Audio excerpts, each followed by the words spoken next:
Crash Bandicoot has undergone some good and some rough changes. From PS1 to PS2, he's changed his appearance and his style. And today, we're going to look at those changes. We're going to look at Crash Bandicoot's history.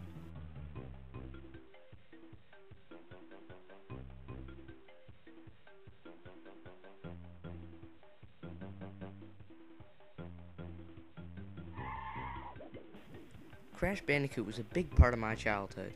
I still enjoy the games today. They're very entertaining and fun to play, but some just don't feel right. So let's take a look at the past and the present. Crash Bandicoot, released in 1996, gone through lots of changes, eventually ending up as Crash Bandicoot. The game's nice level design and nice graphics make this game great for all players. The game stars Crash Bandicoot going through different worlds to save his girlfriend, Tawna. The gameplay is quite interesting, it uses a 2.5D perspective. This game is very well crafted and overall a nice game out of the series. Then, a year later, Naughty Dog released Crash Bandicoot 2, Cortex Strikes Back. This game improved the Crash series greatly, adding new level designs, a new style of gameplay, and different enemies. The game also improves the graphics too. This game is the start of future Crash games. It adds a new level of fun. The music is also a lot better than the original. Overall, the game expanded Crash Bandicoot's audience and shaped future Crash Bandicoot games.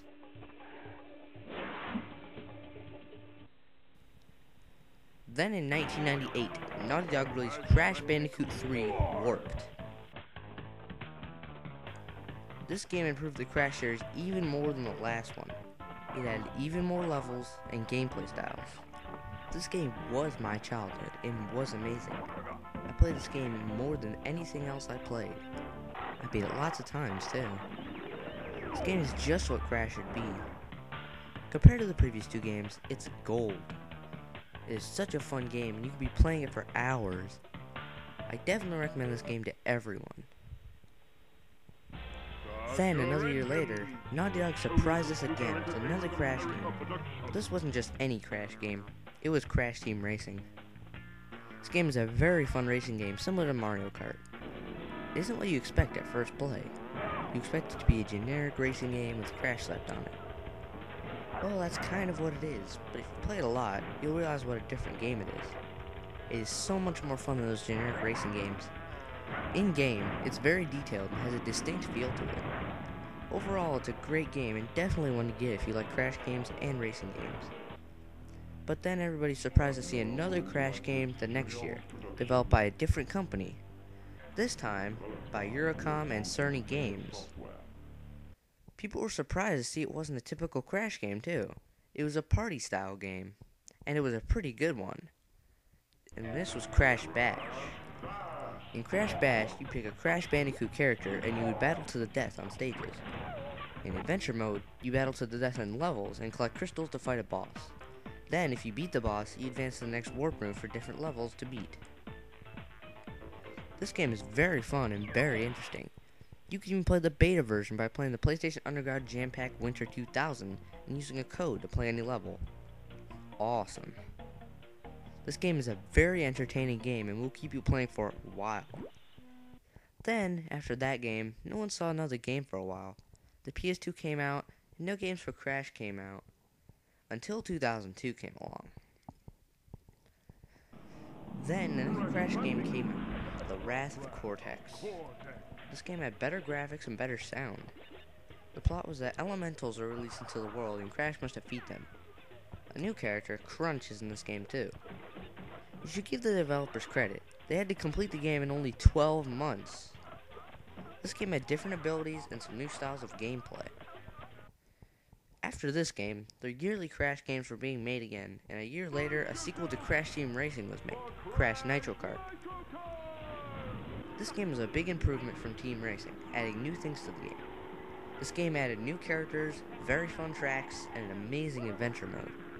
In Adventure Mode, Crash's planet is captured by a bigger planet ruled by a character named Velo.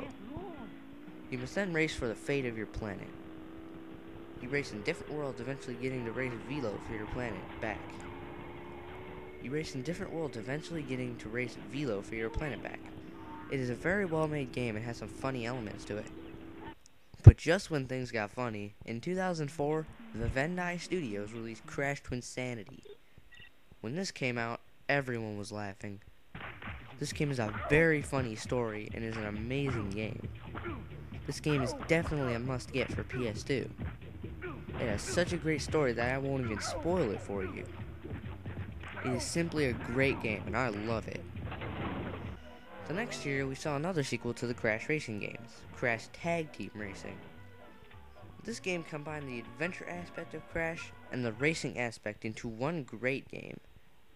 This game also added funny things to it. It is set in an amusement park and you go into certain areas and race the tracks in them. In races, you can clash your car with anyone else's to combine and get a gunner on your car. It's a very well made game and a nice game to have. After this game, the Crash games started to get worse in my opinion. Crash of the Titans was the next one. It was an okay game. It was very different from other Crash games, having you hijack creatures called Titans and use their powers to fight other creatures and hijack them. The cutscenes were absolutely hysterical, but the game unfortunately isn't too interesting. Then Crash Mind Over Mutant was almost exactly the same. You hijack Titans and fight with them. It might as well have been DLC if it was for the PS3 and Xbox 360. The cutscenes were even better though, and they had lots of different styles to them. The other Crash games like the Game Boy Advance games really had not much to say. It was basically getting to the end of level with the crystal, that's all. After Mind Over Mutant, Crash had died down. No other games have been made as of now, and they might not even make another one for at least a while. So that's it.